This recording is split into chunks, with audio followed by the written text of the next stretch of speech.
بسم اللہ الرحمن الرحیم نحمدہ ونسلم علی رسولہ الکریم اما بعد۔ سیرت النبی صلی اللہ علیہ وسلم کا 50واں سبق ہے۔ 49ویں سبق میں آپ نے ہجرت کرنے والوں پر مشکلات کا ایک نمونہ دو سن لیے کہ کس قدر ہجرت کرنا صحابہ کرام رضوان اللہ علیہم اجمعین کے لیے مشکل کام تھا۔ سب سے پہلے ابو سلمہ رضی اللہ تعالی عنہ نے ہجرت کی، اسی طرح حضرت صہیب رضی اللہ تعالی عنہ نے سارا مال قریش مکہ کفار ابو جہل کے پاس چھوڑا اور ہجرت کی اسلام کی خاطر۔ حضرت عمر بن خطاب رضی اللہ تعالی عنہ عیاش بن ابی ربیعہ اور ہشام بن عاص بن وائل نے آپس میں مشورہ کیا کہ صبح صبح فلاں جگہ پر جمع ہوں گے اور وہاں سے پھر مدینہ منورہ کے لیے چلے جائیں گے۔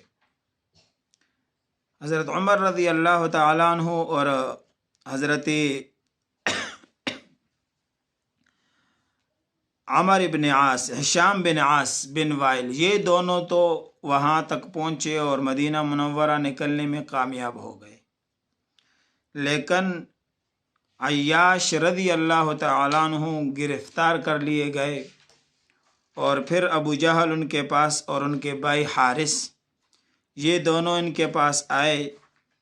اور چونکہ عیاش، ابو جہل اور حارث ان تینوں کی ماں ایک تھی، ان دونوں نے عیاش سے کہا کہ تمہاری ماں نے نظر مانی ہے، اور انہوں نے کہا ہے کہ جب تک میں اپنے بیٹے کے ساتھ ملاقات نہیں کروں گی تو میں اپنے سر میں کنگھی نہیں کروں گی بالوں میں، اور دھوپ سے سائے میں نہیں جاؤں گی یہاں تک کہ مر جاؤں۔ لہٰذا تم ایسا کرو کہ تم بجائے اس کے کہ ان اپنے ساتھیوں کے ساتھ ہجرت کر کے چلے جاؤ، واپس ہمارے ساتھ چلو۔ حضرت عمر رضی اللہ تعالیٰ عنہ نے سمجھایا حضرت عیاش کو کہ یہ ان کا ایک بہانہ ہے، اس بہانے تمہیں یہاں راستے سے لے کر جانا چاہتے ہیں، اگر تمہاری ماں کو جوئیں تنگ کرے گی تو کنگھی خود کر لے گی، اور اگر اس کو عرب کی تپتی دھوپ نے ستایا تو خود سائے میں چلے جائے گی، لیکن آپ ان کے ساتھ اور ان کی بات پر یقین نہ کریں۔ لیکن چونکہ ماں کی محبت تھی اور ماں کا یہ وائویلا سنا تو حضرت عیاش نے کہا کہ چلو میں ماں سے مل کر اس کے بعد دوبارہ فیصلہ کروں گا۔ تو حضرت عمر نے فرمایا کہ اگر آپ نے جانا ہی ہے تو پھر یہ میری تیز اونٹنی لے لیجئے اور اس پر سوار ہو جائیے، اور ان کو اپنے قریب نہ آنے دیجئے، ابو جہل اور ان کے بھائی کو۔ یہ اسی طرح روانہ ہو گئے تو راستے میں ابو جہل نے ان کو آواز دی اور کہا کہ میرا جو اونٹ ہے یہ تو بڑا کم ہمت نکلا ہے اور یہ چل نہیں سکتا، باوجود اس کے کہ یہ قوی ترین تھا۔ میں چاہتا ہوں کہ میں بھی آپ کے ساتھ سواری پر بیٹھوں تاکہ ہم جلدی پہنچ سکیں۔ تو حضرت عیاش رضی اللہ تعالیٰ عنہ نے ان کی بات سنی اور اپنی اونٹنی کو بٹھایا، ان دونوں نے اپنی اونٹ کو بٹھایا، اور جب سواریوں سے اتر گئے تینوں تو انہوں نے فوراً اس صحابی حضرت عیاش کو پکڑا اور ان کے ہاتھ پیچھے باندھ لیے، اور پھر اپنے پیچھے سواری پر بٹھایا اور مکہ مکرمہ چلے گئے، اور لوگوں میں اعلان کر دیا کہ تم بھی اپنے بیوقوفوں کے ساتھ ایسے ہی کرو جیسا کہ ہم نے ان کو بیوقوف بنایا۔ یعنی صحابی رسول کو بیوقوف کہا، اور اس لیے بیوقوف کہا کہ دھوکہ دیا تھا اور دھوکہ دینے میں کامیاب ہو گئے تھے، لہٰذا پھر یہ ان کی قید میں رہے اور سختیاں برداشت کرتے رہے، یہاں تک کہ رسول اللہ صلی اللہ علیہ وسلم نے ہجرت فرمائی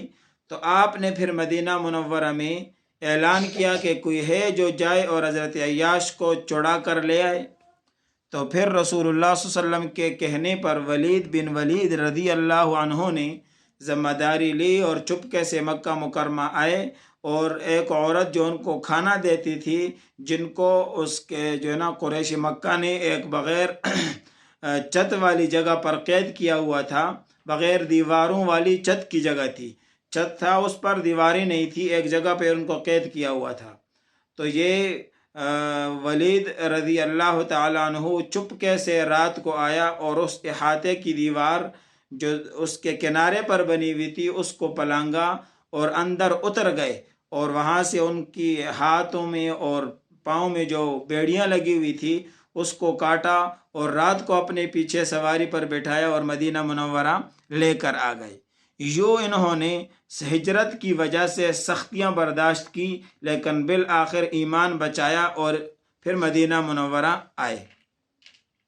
حضرت عمر رضی اللہ تعالیٰ عنہ نے اپنے ساتھ تقریباً 20 لوگ اور بھی ہجرت کے لیے تیار کر لیے تھے، اور انہوں نے بھی ان کے ساتھ ہجرت کی۔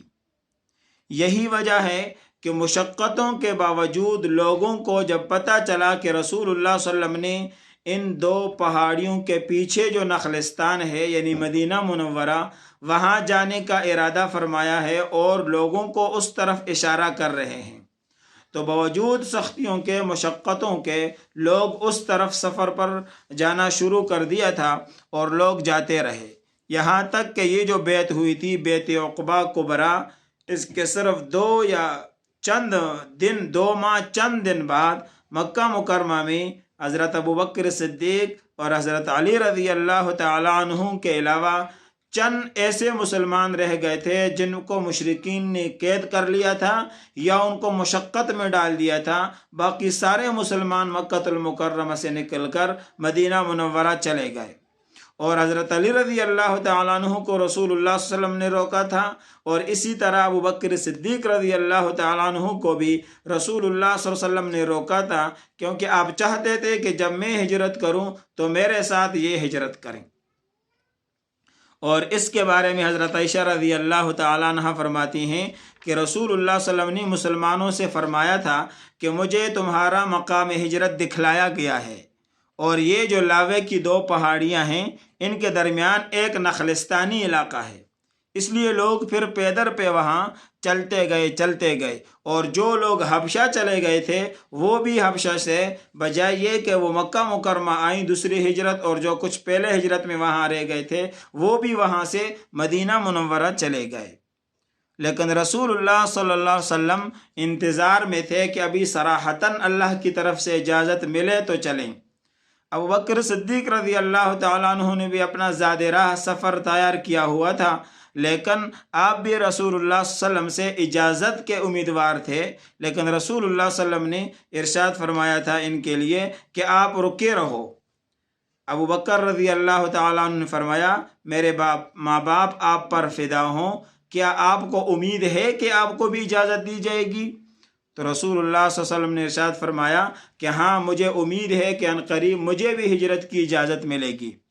اسی لیے رسول اللہ صلی اللہ علیہ وسلم کے ساتھ تاکہ پھر سفر ہو سکے، اور ان کے پاس پھر 2 اونٹنیاں تھیں، ان کو پھر وہ 4 ماہ تک ببول کے پتے اور یہ کھلاتے رہے تاکہ وہ موٹی تازی ہو جائیں، اور ایک پر یہ پھر ہجرت کریں گے، سفر کریں گے، اور ایک پر رسول اللہ صلی اللہ علیہ وسلم ہجرت کریں گے، اور کرتے کرتے بالآخر وہ وقت آیا کہ رسول اللہ صلی اللہ علیہ وسلم صدیق اکبر کو لے کر گھر سے نکلے، اور پھر وہ غار ثور پہنچے، اور وہاں سے مدینہ منورہ کے لیے سفر شروع ہوا۔